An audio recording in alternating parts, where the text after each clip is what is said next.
OBS 라디오 정우 뉴스입니다. 정부가 일본 후쿠시마 원전 오염수 방류를 앞두고 파견하는 우리 측 시찰단과 관련해 안전규제 분야 최고 전문가로 구성하겠다고 밝혔습니다. 박구현 국무조정실 1차장은 오늘 정부 서울청사에서 진행한 브리핑에서 구체적인 규모는 오후에 있을 한일 간 실무 협의를 통해 논의하고 확정되는 대로 설명할 것이라며 이같이 말했습니다. 박 차장은 이번 시찰단의 활동 범위에 대해선 시찰의 목적은 해양 방류 과정 전반에 걸쳐 안전성 검토를 위한 것이라고 덧붙였습니다. 고위공직자범죄수사처가 문재인 정부의 첫 국방수장인 송영무 전 국방장관이 박근혜 정부의 계엄령 문건과 관련해 직원들에게 허위 서명을 강요한 정황을 포착하고 압수수색에 나섰습니다.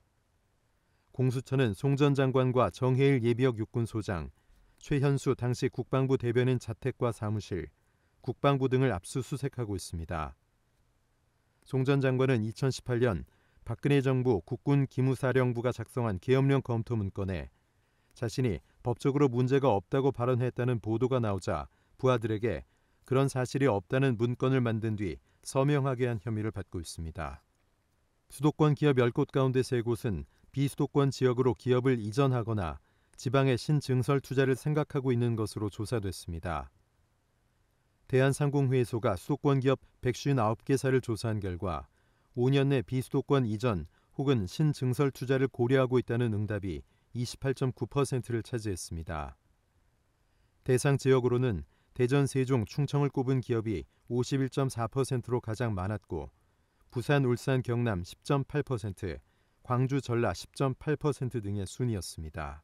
경기 성남 분당구 김밥 전문점 집단 식중독 사고의 피해자들이 개인당 최대 200만 원의 위자료를 받게 됐습니다. 수원지법은 식중독 피해자 121명이 김밥 프랜차이즈 회사와 가맹점 2곳을 상대로 낸 손해배상 청구 1심 소송에서 위자료 지급을 판결했습니다. 재판부는 김밥 등의 분식류는 남녀노소를 불문하고 쉽게 접할 수 있는 음식이라며 피해자가 다수 발생한 점을 고려했다고 설명했습니다. 인천시가 민간 숙박시설인 호텔 8곳을 이재민 임시주거시설로 지정했습니다. 현재 인천 이재민 임시주거시설은 총 493곳으로 학교 278곳, 마을회관 41곳 등 민간 숙박시설은 2곳에 불과했습니다. 민간 숙박시설은 7일 지원이 원칙이며 이재민의 피해 정도 등을 고려해 최대 6개월까지를 구호기간으로 정할 수 있습니다. 수원특례시는 밤샘 주차 단속 행정 업무를 자동으로 처리하는 모바일 단속 시스템을 도입해 2배 넘는 성과를 거뒀다고 밝혔습니다. 지난 3월 1일부터 4월 말까지 단속 건수는 547건으로 지난해 같은 기간 단속 건수인 259건보다 2.1배 많았습니다. 앞서 시는 모바일로 단속한 자료를 자동으로 서버로 전송하면 국토부 자동차 관리 시스템과 연계 처리되도록 시스템을 개선해 운영하고 있습니다.